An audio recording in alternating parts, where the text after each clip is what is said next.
बहू बनी ड्राइवर। मंजित की शादी रोहन से होती है। रोहन को नशे की बुरी लत लगी होती है। एक दिन, अरे माँ, मेरा एक साइड का शरीर काम नहीं कर रहा है। मैं आज खेतों में कैसे जाऊंगा? अरे बेटा, ऐसा ना बोल। तेरे पापा के जाने के बाद से तू ही घर चलाने का सहारा है। मैं डॉक्टर को बुला लाती हूँ। देखिए बहन जी, रोहन के शरीर के एक साइड में लकवा है। अब वो कभी ट्रैक्टर नहीं चला पाएगा। घर में मनहूसियत का माहौल हो जाता है। लीजिए माँ जी, रोटी खा लीजिए। अरे बेटा, मुझे तो भविष्य की चिंता हो रही है। मेरा एक ही बेटा है और वो भी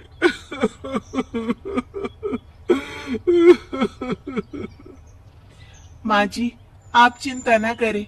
जब तक ये बीमार है मैं खेत जाकर काम कर लिया करूंगी। वैसे भी नशे के कारण इनका शरीर काफी कमजोर हो गया है। अगले दिन मंजीत खेत में जाकर काम कर शाम को घर लौटती है।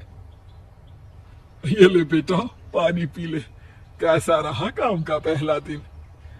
माँ जी, काम तो ठीक है, लेकिन मैं अगर ट्रैक्टर चलाना सीख लूँ ना तो काम और भी आसान हो जाएगा।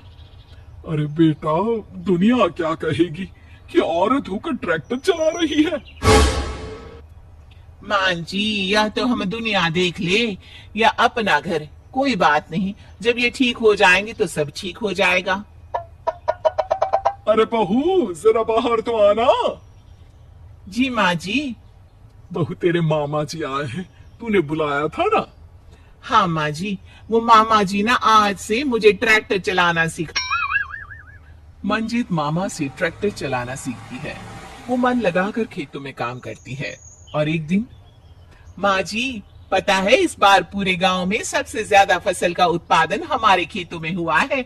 इस साल तो खूब पैसे आएंगे। हाँ। सास खुश नहीं होती है। वो चुपचाप वहां से जाने लगती है। तभी मंजीत उसे रोक लेती है। क्या हुआ माँ जी, आपको खुशी नहीं हुई? बेटा, आज डॉक्टर साहब बोल रहे थे कि रोहन के ठीक होने के लिए 5 लाख रुपए की जरूरत है। समझ नहीं आ रहा क्या करूं। मंजीत शांत हो जाती है। अगले दिन सास मंजीत के पास आती है। बेटा, ये मेरे गहने हैं। इसे अपने गहनों के साथ जोड़कर सुनार को दिया। जितने पैसे हो लिया, डॉक्टर को आज ही देने हैं। मंजीत अपने गहने और सास के गहनों को लेकर दुकान में बेचकर पैसे लेकर घर आ जाती है। माँ जी, सिर्फ 3 लाख रुपए का ही इंतजाम हो पाया है। बाकी के पैसे कैसे आएंगे?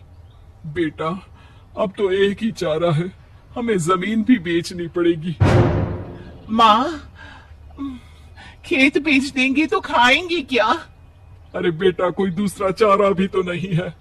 रोहन ठीक हो जाए तो वो मेहनत करके इससे भी बड़ी जमीन ले लेगा। सास बहू मिलकर खेत भी बेच देते हैं। अब पूरे पैसे लेकर सास डॉक्टर के पास जाती है। डॉक्टर साहब, ये लीजिए सारे पैसे। बस किसी तरह मेरे बेटे को ठीक कर दीजिए। आपका बेटा ठीक तो हो जाएगा, लेकिन 6 महीने का समय लगेगा।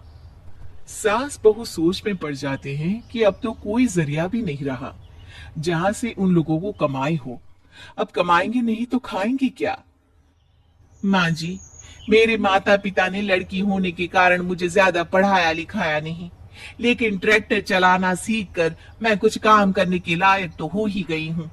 अरे बेटा, ट्रैक्टर अब कहाँ चलाएगी? खेत तो बिक गए हैं। माँ जी, मैं किसी और के खेतों में दिहाड़ी में काम कर लूंगी, कुछ तो पैसे आएंगे ही ना। ये कहकर मंजीत काम करना शुरू कर देती है। जैसे तैसे उन पैसों से गुजारा चल ही रहा था। माँ जी, पास के अस्पताल से मुझे नौकरी के लिए ऑफर आया है।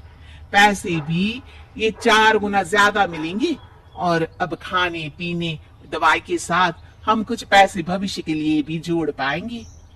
लेकिन काम क्या है बहू? माँ जी, मुझे अस्पताल की एम्बुलेंस चलानी है। अरे, तू तो मेरी बहू नहीं, बेटा है बेटा। जरूर जा बेटा। और हाँ, तूने पूरे गांव में एक मिसाल कायम कर दिया कि हर काम हर कोई कर सकता है। उनके लिए लड़की या लड़का होने की कोई जरूरत नहीं। मंजीत मन लगाकर काम करना शुरू कर देती है। आगे जाकर वो खुद का एम्बुलेंस भी खरीद लेती है और अब तो उसका पति भी ठीक हो जाता है और सब पहले से भी ज्यादा खुशहाल जिंदगी जीने लगते हैं।